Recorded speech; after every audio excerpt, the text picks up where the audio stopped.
उत्पादक बन रहे हैं। आप तो लगभग 20 लाख रूफटॉप सोलर सिस्टम लगाए जा चुके हैं। इससे लाखों परिवारों के घर में बिजली का उत्पादन बढ़ा है और इन परिवारों के बिजली बिल कम हुई है। इन सभी प्रयासों से भारत एक दशक के अंत तक 500 गीगावाट की रिन्यूएबल एनर्जी कैपेसिटी को लक्ष्य पर जरूर हासिल करेगा।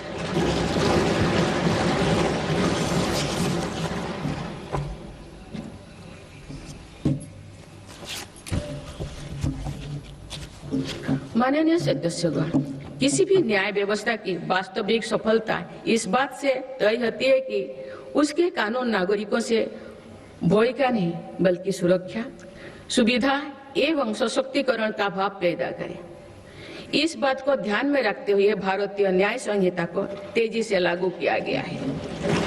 साथ ही जन विश्वास कानून का एक और संस्करण भी देश में लाया गया है। अभी तक 300 से अधिक प्रावधानों को अपराधी की श्रेणी से बाहर किया जा चुका है। विकसित भारत के संकल्प की सिद्धि के लिए मेरी सरकार इस रिफॉर्म एक्सप्रेस की गति को निरंतर तेज करती है।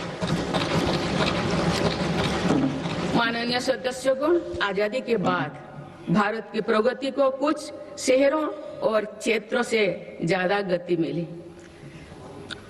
भारत का एक बहुत बड़ा क्षेत्र और बहुत बड़ी आबादी ऐसे रही जिसे उचित अवसर नहीं मिल पाया।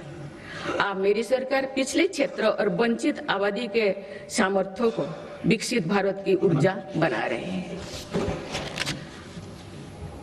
आज पूर्वोदय यानी पूर्व भारत के तेज विकास पर विशेष बल दिया जा रहा है।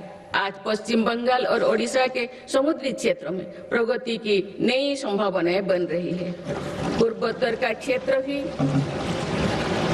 आज विकास की मुख्य धारा से जुड़ रहा है। पूर्वोत्तर में असम श्रीमद शंकर देव जी की जैसे महान विभूतियों की भूमि है। अब वो दिन भी दूर नहीं है। असम में बनी सेमीकंडक्टर चिप दुनिया भर के इलेक्ट्रिक उत्पादों की लाइफलाइन बनेगी। इस क्षेत्र में कनेक्टिविटी पर भी अभूतपूर्व बल दिया जा रहा है। माननीय सदस्यगण, बीते 11 वर्षों में पूर्वोत्तर में 7,200 किलोमीटर से ज्यादा राष्ट्रीय राजमार्ग बनाए गए हैं। इससे दूर दराज, पहाड़ी, जनजातीय और सीमावर्ती इलाकों तक पहुंचना आसान हुआ है। साथ ही प्रधानमंत्री ग्राम सड़क योजना के तहत लगभग 50,000 किलोमीटर ग्रामीण सड़कें बनी हैं। इससे बाजार, अस्पताल और स्कूल तक पहुंचना सरल हुआ है। 11 वर्षों में पूर्वोत्तर में रेलवे के विकास पर 80,000 करोड़ रुपया से अधिक का निवेश किया गया है। अरुणाचल प्रदेश, त्रिपुरा और मिजोरम, इन तीनों राज्यों की राजधानियों अब ब्रॉड गेज रेल लाइन से जुड़ चुकी है। इससे इन इलाकों में आर्थिक प्रगति, रोजगार और पर्यटन उद्योग के लिए नई द्वार खुले। साथ साथ पूर्वोत्तर की आरोग्य और सुरक्षा के लिए भी ये दशक निर्णय का दशक रहा है। ईटानगर में स्टेट कैंसर इंस्टीट्यूट और असम के शिवसागर में मेडिकल कॉलेज बनने से लाखों परिवारों को इलाज में मदद मिलेगी।